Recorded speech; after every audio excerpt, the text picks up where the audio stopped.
भूमिका तो आपको पता ही है। जयंती कल है अम्बेडकर जी की, परंतु उनको सम्मान देने के लिए उनके नाम पर कल अवकाश घोषित किया गया है। अतः उनकी जयंती हम लोग आज मना रहे हैं, एक दिन पहले ही उस कार्यक्रम को संपन्न कर रहे हैं। सभी भैया बहनों ने उनके जन्म मृत्यु और बारे बताई।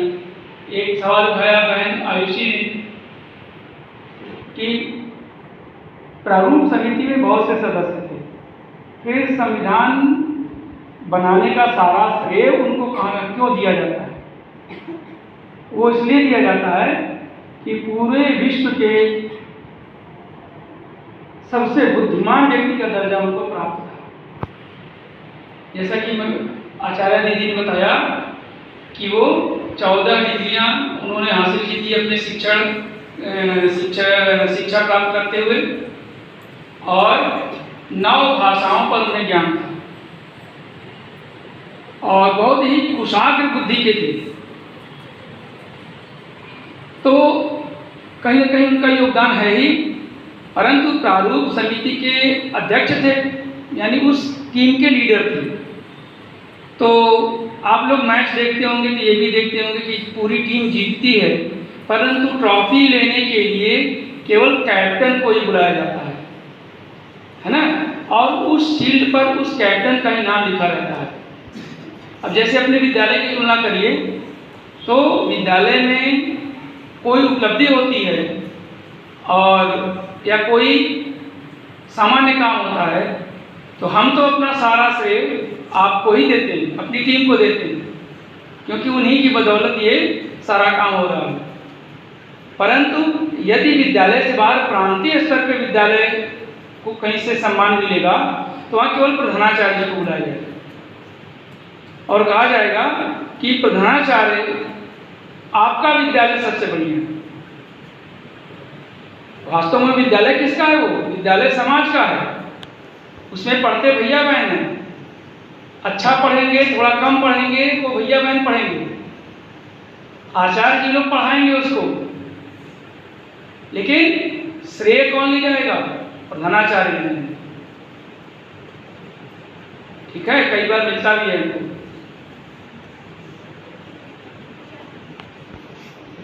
तो इसी प्रकार वो परंपरा हर जगह चली आई है।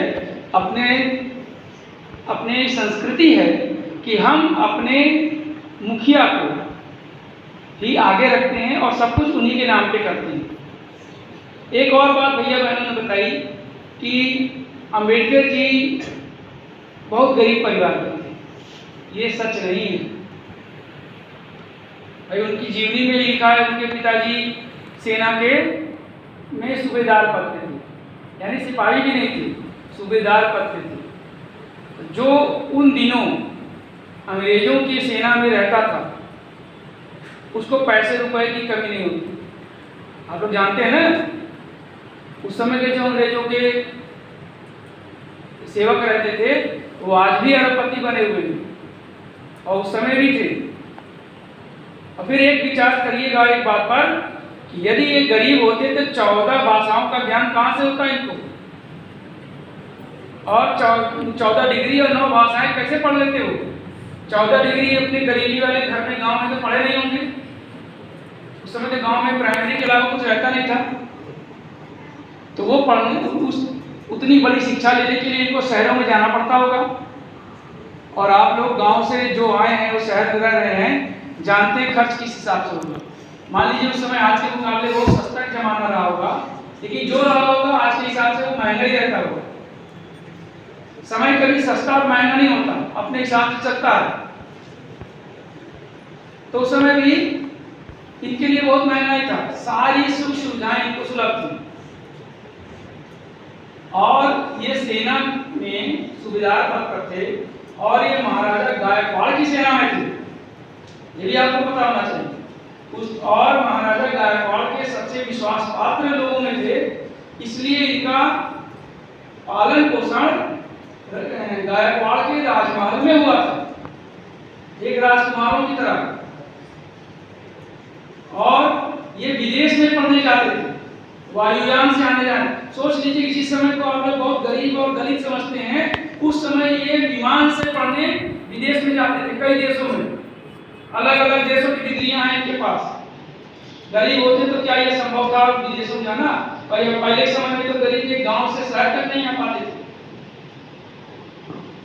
तो ये सच्ची नहीं है। बस जवाहरलाल नेहरू से थोड़ा ही कम अमीर थे।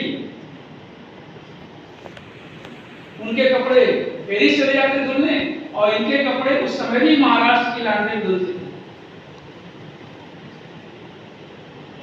तो कहीं से ये गरीब नहीं थे, इनको किसी चीज का अभाव नहीं था, और ये स्वाभिमानी थे, बहुत ही तीव्र बुद्धि के छात्र, जिसका कि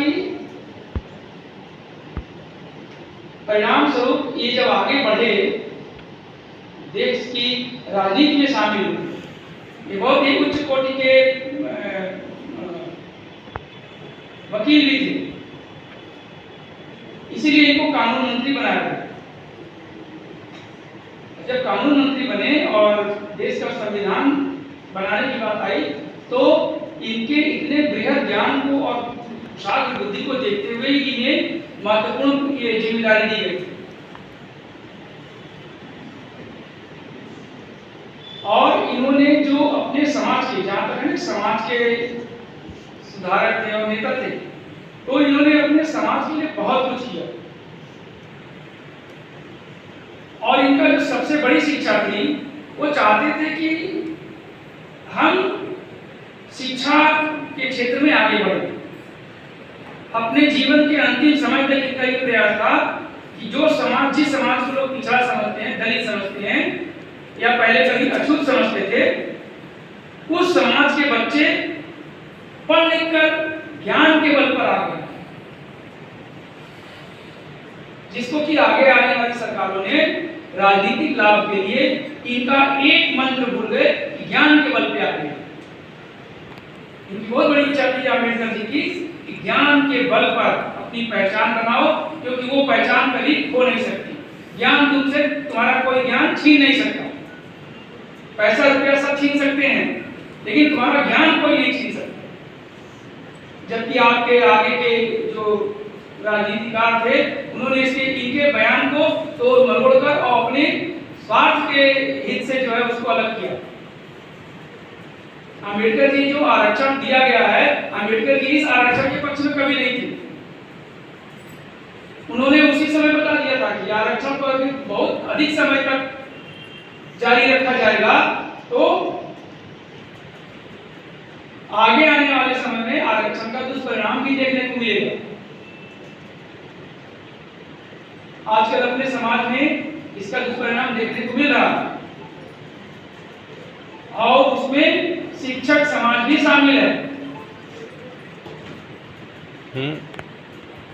तो अम्बेडकर जी की शिक्षा जो थी वो ये मुख्य थी कि हम उच्च कोटि की शिक्षा प्राप्त करें, क्योंकि जब भी बड़े पद की लड़ाई होगी तो उसमें हमारी जाति काम नहीं आएगी, हमारा आरक्षण काम नहीं आएगा, हमारी किताबी डिग्री काम नहीं आएगी। डिग्री हमें केवल उस प्रवेश परीक्षा में या उस परीक्षा में बैठने की अनुमति दिला सकती है, उस परीक्षा को टॉप नहीं करा सकती। टॉप कौन कराएगा? हमारा विषय पर ज्ञान। इसलिए वो चाहते थे कि उनके समाज के बच्चे हर जीवन के हर क्षेत्र में आगे बढ़े, चाहे वो डॉक्टर मेडिकल का क्षेत्र हो, चाहे इंजीनियरिंग का हो, चाहे प्रशासनिक सेवा हो, चाहे विदेश सेवा हो, हर जगह उनके समाज के लोग पहुंचे। परंतु आजकल स्वार्थी लोगों ने अपने स्वार्थ के लिए उनकी शिक्षा के माने को बदल कर लोगों को बताना शुरू कर दिया। तो आप लोगों से एक निवेदन है कि उनकी शिक्षा के सही अर्थ को समझते हुए, और केवल उनकी यही नहीं है, सभी लोगों के लिए, सभी शिक्षार्थियों को उनकी शिक्षा थी, इस शिक्षा को बड़े शुद्ध और मेहनत से समझिए। वो दुष्परिणाम देख रहे थे उस समय भी ऐसे लोग थे कि पढ़ नहीं पाते थे। ये कहने की बात है कि पढ़ने नहीं दिया जाता था, ऐसा नहीं है। हाँ, सुविधाएं कम थी, वो सभी के पास थी, सभी के पास सुविधाएं कम थी। केवल ऐसा नहीं है कि पिछड़े वर्ग में ही सुविधाओं की कमी थी। हाँ, कोई भरपेट खा लेता था, कोई खा नहीं पाता, कोई रोज भोजन कर लेता था, कोई 3 दिन में 1 दिन भोजन कर लेता। और इसका कारण समाज नहीं था, इसका कारण यह था कि हमारे ऊपर जो है गुलामी की जंजीरें 400 सालों तक थी। हमारे देश से हर संपन्न चीज अंग्रेज लूट कर ले जाते और उसको इंग्लैंड में रखाते। मेहनत करके हम अन्न उपजाते थे और उसको अंग्रेज लेकर इंग्लैंड चले जाते। इस कारण हमारे देश में भूखमरी और गरीबी थी। नहीं तो उसके पहले के काल में हमारे देश में अभी भी देख लीजिए, पुराने समय पर कहीं खुदाई होती है तो वहां सोने के सिक्के पाए जाते हैं, बक्से भर के और घड़े भर के। देश सोने की चिड़िया था। देखिए, सोना कोई खा नहीं सकता, तो इस बात का यह अर्थ था कि उस समय देश हमारा संपन्न था, सभी लोग मेहनत करते थे और हर जीवन के हर क्षेत्र में मेहनती लोग होते थे। सोच लीजिए, उस समय जो अम्बेडकर जी जो जूता पहनते थे वो बाहर से नहीं आता था,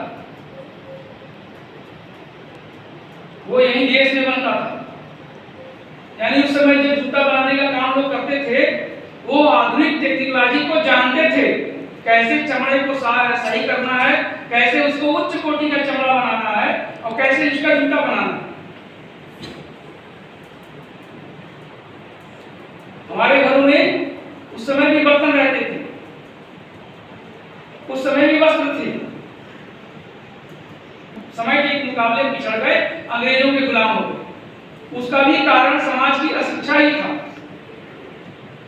तो पूरे इतिहास का और पूरे अपने समाज का अध्ययन करने के बाद, रिसर्च करने के बाद अम्बेडकर जी के मन में जो ख्याल आया, उसका रिजल्ट आया, वो ये कि इन सब का मूल कारण शिक्षा का ना होना ही है। वो केवल एक व्यक्ति के लिए, एक जाति के लिए नहीं था, समाज का हर वर्ग उसका लाभ उठाए।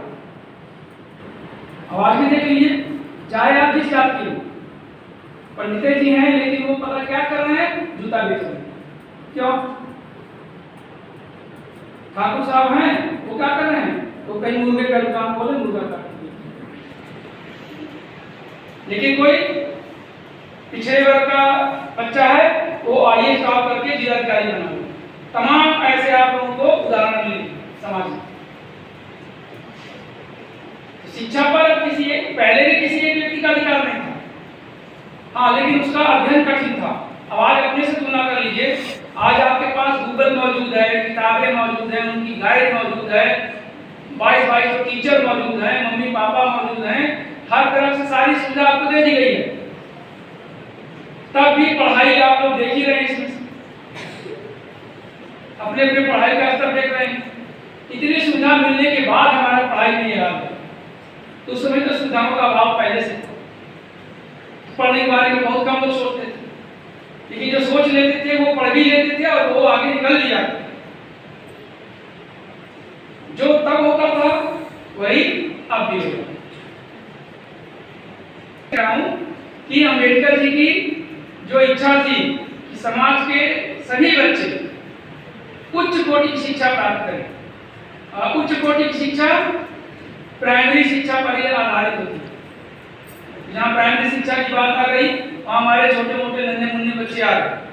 ये अभी से मन लगा के पढ़ें, क्योंकि जो चीजें प्राइमरी सीखी जाती हैं 3, 4, 5 में जो हम गणित पढ़ते हैं, उसको फिर से 6 में रिवीजन किया जाता है। आप बुक उठा के देख लीजिए, और थोड़ा सा बढ़ा के 7 में पढ़ाया जाता है, थोड़ा सा बढ़ा के उसे 8 में कर दिया जाता है। और जितनी गणित हम 6, 7, 8 में पढ़ते हैं, उन सब को मिला के 9 का चैप्टर बनता है, और 9th वाले चैप्टर ही आगे बढ़ाए जाते हैं। 9th में जितना पढ़ाया गया उसी को थोड़ा सा कठिन कर दिया, यानी उसी का जलेबी बनाया, फिर थोड़ा और कठिन किया तो वही इमरती बन गई। बस कोई स्वाद में अंतर नहीं है। जो चीनी में जिस चाशनी में उसको डुबाते हैं, उसी चाशनी में इसको डुबाते हैं। चीनी वही है। इसी प्रकार आपकी किताब में पाठ रह जाते हैं, थोड़ा थोड़ा पढ़ाते पढ़ाते आप 10 तक पहुंच जाते हैं। 10 के बाद आपको विशेष शिक्षा दी जाती है। अभी जो पिछली कक्षाओं में आप लोग पढ़े रहते हैं वही 11th 12th में वही चीज पढ़ाई जाती है, थोड़ी थोड़ी और ज्यादा पढ़ाते हैं। इसलिए अभी जो आप लोग पढ़ रहे हैं उसको पढ़े मन लगा के पढ़िए। आज की पढ़ाई आज में परफेक्ट रहेगी, तभी आगे चल के आप लोग और अच्छा पढ़ेंगे, ज्यादा अंक लाएंगे। और जो लक्ष्य बनाए हैं कि भैया ने तुम लक्ष्य निर्धारित कर दिया, कितने लोगों ने कर लिया है लक्ष्य बताना नहीं है, केवल लक्ष्य निर्धारित कर लिया है, यही बस हाथ उठाना जानना चाहते हैं इनका लक्ष्य बन गया। अरे बहुत कम भैया बहन है जिनका लक्ष्य है। अरे ट्रेन पे बैठ गए, कहाँ जाना है स्टेशन तो पता नहीं है, यानी आपका नाम स्कूल में लिख दिया जब ना तो समझ लीजिए आप ट्रेन में बैठ गए, और लेकिन उतरना किस स्टेशन पे ये पता ही नहीं कहीं। चलिए फिर ट्रेन घूमे, तो ट्रेन का क्या काम होता है? ट्रेन प्रयागराज से चली और दिल्ली पहुंची, और फिर दिल्ली से चलेगी फिर प्रयागराज पहुंचेगी। तो आप दिल्ली से प्रयागराज रोज घूमिए, रेलवे में नौकरी कर लीजिए, टीटी बन जाएगी।